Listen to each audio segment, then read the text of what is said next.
Hi everyone, welcome to Honey Drops Tarot. This is a reading for the cardinal signs, Aries, Capricorn, Cancer, and Libra. Cardinal signs, thank you so much for being here. Thank you for all of your likes, shares, and subscribes. I truly appreciate it. Just a quick note, please do not fall for any scammers. I will never reach out to solicit for a private reading. I do offer private readings, and if you're interested in signing up for one of those or in making a donation, the information regarding that can be found in the About section of my YouTube page, and I thank you so much in advance. Cardinal signs, this idea actually came to me because I was watching I Scry with Steph, I Scry, S-C-R-Y, with Steph, S-T-E-P-H. She is a intuitive, an artist, a psychic, a tarot reader, an oracle reader. She's really tremendous. She's actually, I've never met her before in real life, but she's given me a personal reading that actually blew my mind. So I want to give props where they are due. Please check her out if you can. But I wanted to do this series of readings because I was getting a lot of messages in meditation, and so I just thought, why don't I bring these messages to all of you with you in mind, specifically cardinal signs. So I wrote them all down just so that I can show them to you before I actually start the reading. So I wrote them on this piece of paper. We have here bridge, froth, like on root beer, the letter M, the letter R, puffy clouds, interruptions, a face slap. 1970, a red barn with one of those X designs on the door, and a transmitter. So I just wanted to show that list to you that came to me in meditation about half an hour ago. And we shall see if they end up being significant in your reading, or maybe they're just symbols that you may see that you resonate with. Take them as they resonate. I'm going to be doing your reading today with the amazing Pulp Tarot and pulling an oracle card from the Human Spirit Oracle. So this is new for me. And why not just have fun with the messages here and see what Spirit wants to bring to you all today. Looking at the cardinal signs, it's kind of a interesting grouping: Aries, Cancer, Libra, Capricorn. So I hope you all are doing well. The card that you got was the number 3 card, which in the tarot represents Empress energy, my fave. And it says commune with nature, commune with nature. Here we see a very prominent third eye energy, very timely if you live in North America, especially. It's fall turning into autumn here, and the trees for the most part have already changed and the leaves are falling down. I'm noticing here this beautiful, what I can only interpret as like a harvest moon. So this could be a time of you coming into harvest with something. You know, this is reminding me too, with her book clutched in her hands. I just heard the book, like a scripture, religious text. Take it as it resonates to whatever text or religion or spirituality you ascribe to that would have a text. I just was reminded of a podcast that I did a while ago, and I took a picture where I was hugging the book. That became the photograph that they used to promote the podcast. But the idea of cherishing something that you've read. Have you ever had that experience where you've read a book and you just hugged it after you read it? I've had that experience a couple of times where I was just so blown away.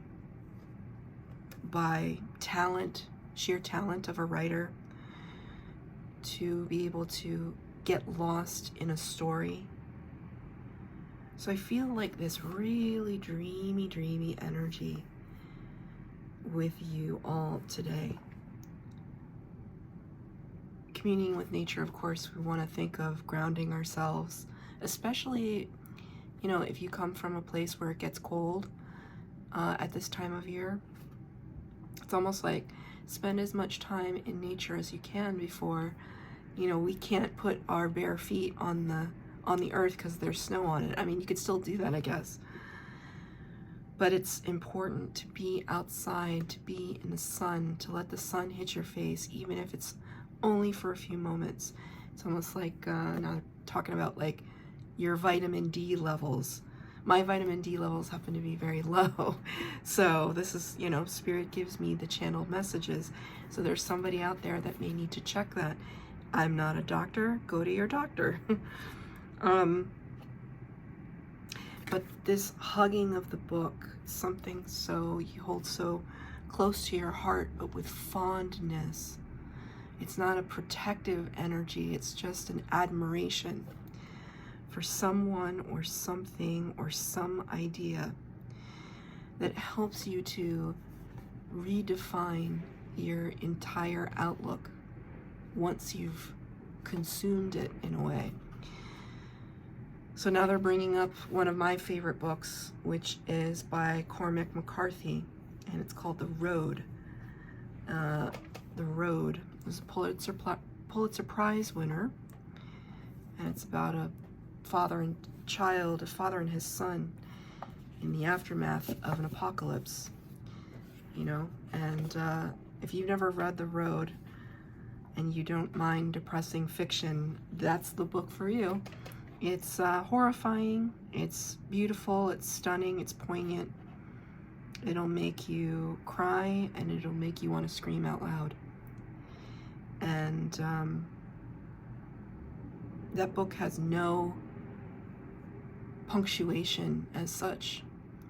What do I mean by that? I mean that when the characters are speaking, there are no quotation marks. I don't remember if there are periods on the end of sentences. The main character doesn't have a name, really. I think he's just called Papa, maybe? It's been a while since I read it. So none of those things seem particularly earth-shattering, and yet the author wanted to resist the rules of engagement with the reader, resist the rules of standards and how things have always been done.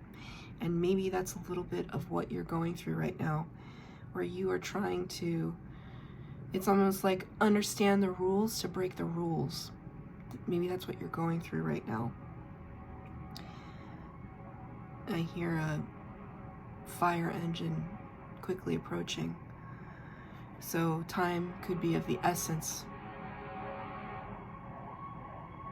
Yeah, I don't take anything for granted when I read tarot, right? I haven't even gotten to the tarot yet, but there's always something in this message for you that time could be of the essence, right? Already R for the road, and then interruptions.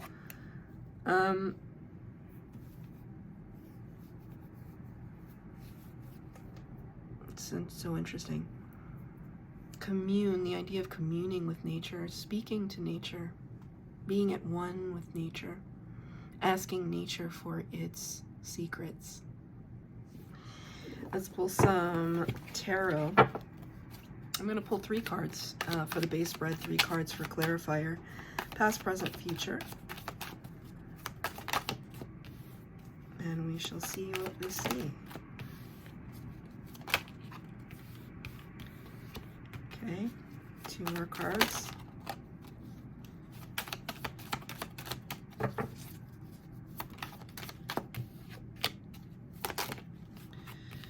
Okay, actually 2 extra cards came out at the end, so I will take them.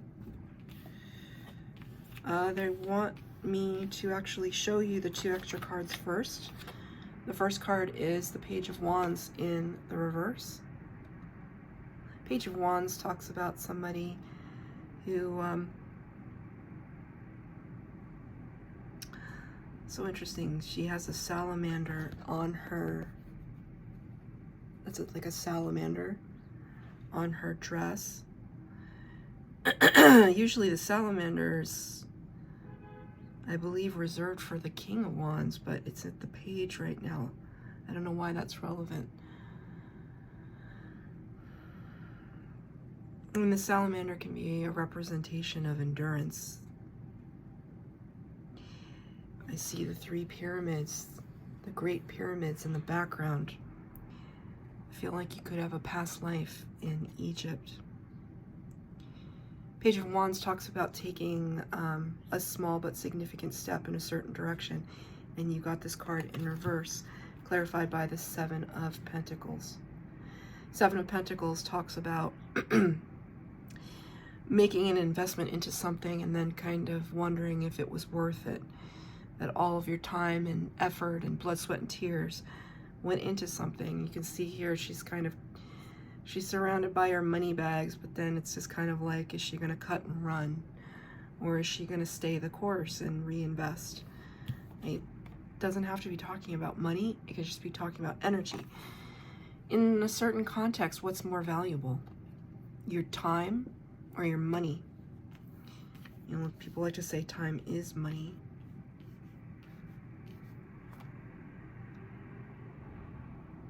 Time is a kind of currency, though. Not money per se, but it's a currency that you can never get back. At least in a human conception of it. Time is an illusion, though. It's very weird. It's like getting all these things about everything's like conflicting with each other. And Spirit wants me to say everything out loud. I think because it's like you're going back and forth right now between what it is that you have been taught to value and what it is that actually is of value to you. Maybe that's where that communing with nature comes in, because nature will give it to you straight. No BS with nature. So these 2 cards together kind of submit to me kind of resistance, right? It's like, okay, you've gathered up all of this and there's a tendency to not want to move any further in whatever endeavor that you were in previously. So it's almost like you taking all your stocks out of a company and not reinvesting back into that company ever. That's just an example. We could be talking about a person. So those were the extra 2 cards that jumped out at the end. In the past position, you got the Strength card, as it so boldly says here, Major Arcana number 8, representing Leo energy. Strength card, you know, whenever we get Major Arcana, which are the cards that start the beginning of the tarot, the Strength card would represent a mastery over the ego, over the self, kind of control. Kind of healthy control, though, I would say. If we got the Emperor, which is Aries energy, sometimes the Emperor can get a little too carried away because the Emperor has so much power. But with the Strength card, it's like the Emperor has power over others and over a dominion, whereas the Strength card is really self-focused. I have power over my own ego, my own impulses. It's very self-focused. And you were able to harness that in the past energy.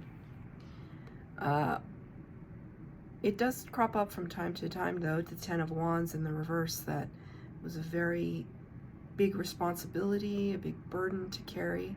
10 of Wands is all about burden. When you get it in the reverse, it's almost like it's been a hard slog. It's hard to drop the burden. It's hard to let go. These could be very significant responsibilities in your life where you have to take care of family, or, you know, in a workplace, you have to take care of your team. You can't let people down.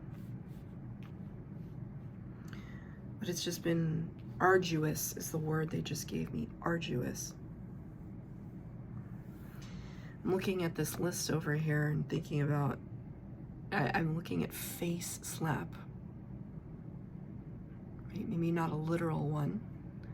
Although I did see a viral video of somebody slapping a restaurant worker in the face. Actually, I saw 2 videos like that, separate incidents, which is absolutely unacceptable.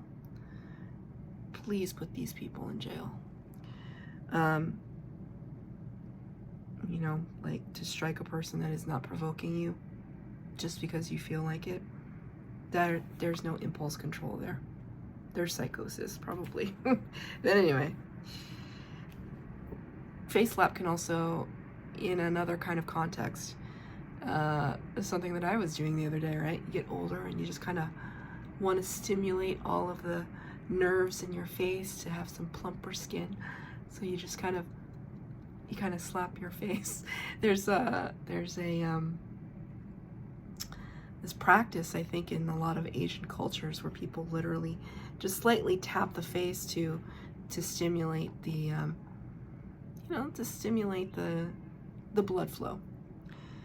And when I saw it in my meditation, I kind of laughed and I wrote it down. But then I thought about that there's some kind of stimulation that you're just almost like when you wash cold water onto your face, it's like wake up, like you slap yourself in the face, it's like wake up. Or if somebody is, you know, you're unconscious and somebody has to hit you because, you know, they don't know if you're breathing or not. It's like a jolt to your system.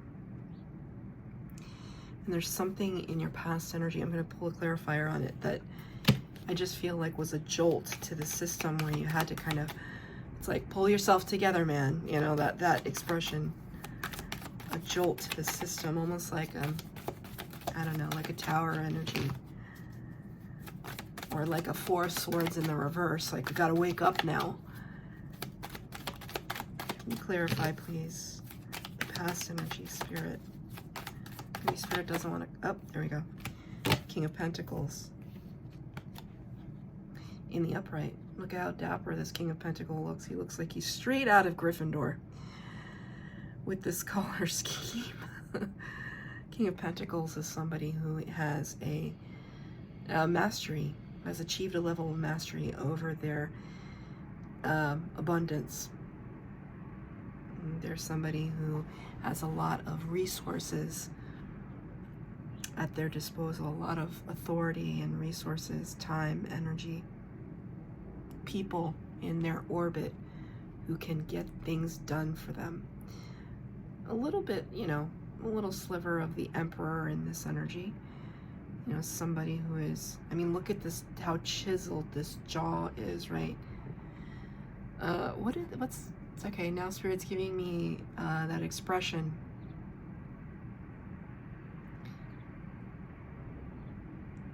I don't know what the expression is though, it's like on the tip of my tongue, but whenever somebody has very sharp cheekbones, it's almost like you could cut butter with those cheekbones, or I don't know what the expression is, but you get what I'm saying. It's just kind of like there's a severity to that cheekbone. So there could have been like a real interest for you to, like if there was a real shock to the system, it could have been like, you know, we have to pull ourselves together. We have to pull ourselves together and stand in a lot of leadership energy. Right? Put on our suit and tie and play the game is what I just heard. Very different from this energy, isn't it? This is in your past. In the present, Judgment.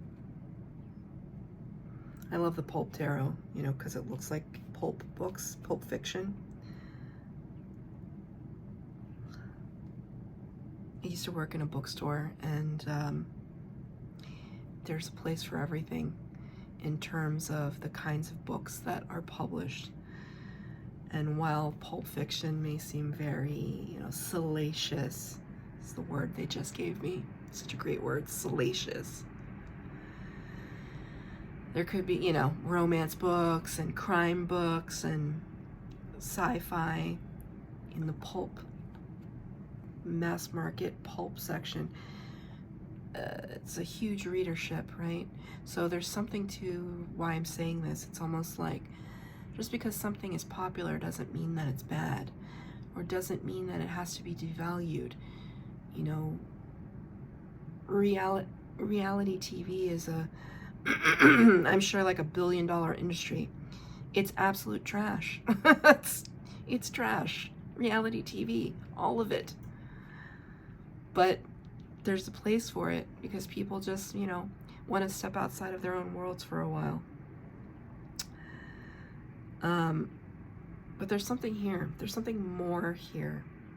The Judgment card talks about answering the call of spirit, of your spirit. What are you supposed to be doing with this life? The reason I think I brought up that pulp fiction or mass market or popularity is almost because it's almost like I feel as though there may be an idea that you have that is not necessarily the most original, but it doesn't have to be if it's something that you feel passionate about. So for example, let's say you want to start a food truck and you want to serve tacos. That's just a very basic example. How many food trucks and how many taco trucks are there in the world? Or at least, where I live. So many. Or a hot dog truck, whatever. But just because there are a lot of them doesn't mean that yours can't stick out and be special in some way. Maybe the toppings that you serve on top of your taco. Maybe you're getting the finest truffles from France to put on your taco. I have no idea. There could be something here that sets you apart. And just because other people have done it before doesn't mean that you can't make it your own and unique in some way. Spirit's really, really kind of making that clear to me. Clarified by the Three of Cups. Three of Cups can be a card of friendship and celebration. It doesn't matter what deck I look at, I really don't like the Three of Cups that much. And it's just like a lot of the depictions of the Three of Cups, they never show three men drinking, do they? I don't think I've ever seen that in all the tarot decks that I have back here. It's always either just three individual cups or it's three women. And, maybe because this is a divine feminine card, I have no idea. But they all just look catty. Like gossipy, catty, just here to be seen. Maybe I feel like that could be something,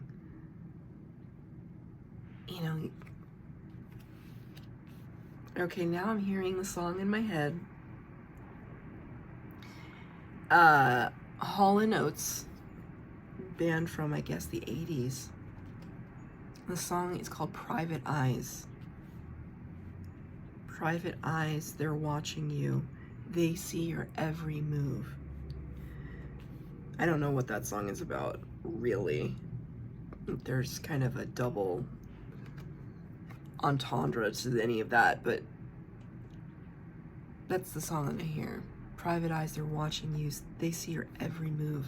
So it's almost like these are people in the peanut gallery, or somebody who is perhaps judging you for the decisions that you've made in the present tense.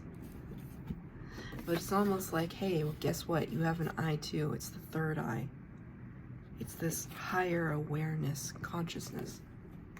That third eye allows you to see past this energy and onto something else. Can you clarify the present energy, Spirit? Two of Cups. See how Two of Cups looks so much more, you know, affable than 3? Two of Cups is divine union, divine partnership. But for me, as a reader, Two of Cups generally represents the connection between you and your higher self. So Spirit just beautifully, beautifully gave me a confirmation. You're clinking your glasses, but in a much different capacity. That this partnership between you and, you know, it could be you and a spouse, a partner, a mate, somebody in a high level commitment. But I really see it as you and like your soul, which is what the Judgment card is speaking to. Your soul. What is it that you're here to do? And how can you enlist the help of your spirit guides, your spirit team, and your higher self? You're figuring it out. You're figuring it out. It's becoming, you know, these are the two cards from the beginning. It's becoming very clear that what you've invested in your life thus far is no longer cutting it. Now, it doesn't mean that it was a waste of time. Not at all. Because over time, what did you gain? A lot. Especially with experience. But it's not cutting it anymore. In the future, potential, Six of Cups in the reverse. Six of Cups in the reverse, you can see here, some glasses, or actually just one glass being shared between the two of these siblings. They're sometimes represented as siblings. Six of Cups generally talks about nostalgia and looking back on the past and thinking fondly and beautifully of it. Sometimes wishing you could go back, but in this direction, in the future energy, you're not interested anymore, clarified by this Five of Swords. Five of Swords is a little bit of, I'm going to cut and run. I'm going to cut my losses. I'm going to take what I can and just bolt out of there. So I feel as though there's a little bit of more urgency in the future potential. Like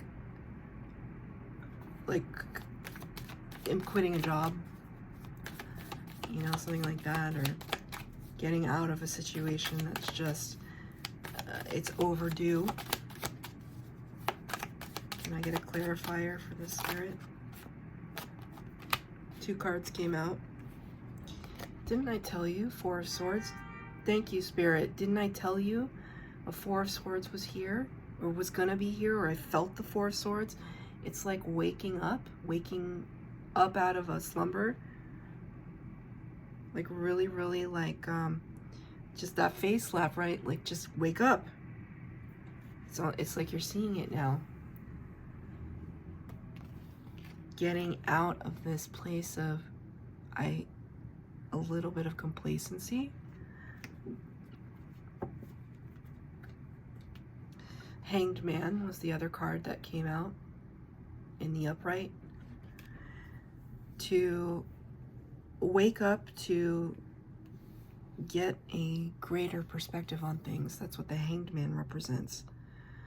It's like seeing something in a way that no one else has seen it before, or at the very least in a way that you yourself have not seen it before.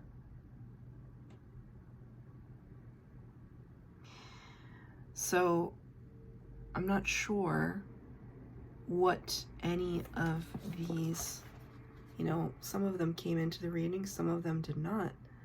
Take them as they resonate for you. Maybe they're relevant to you, and I don't have to know what they mean, but I'm just being told to tell you.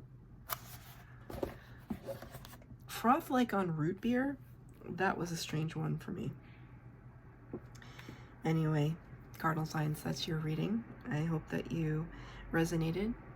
If it did, if you did, please like, share, subscribe, comment down below. Let me know if any of these symbols or images or messages were relevant to you. Please hit the bell notification if you'd like to be updated as to when I post new readings. Thank you, cardinal signs.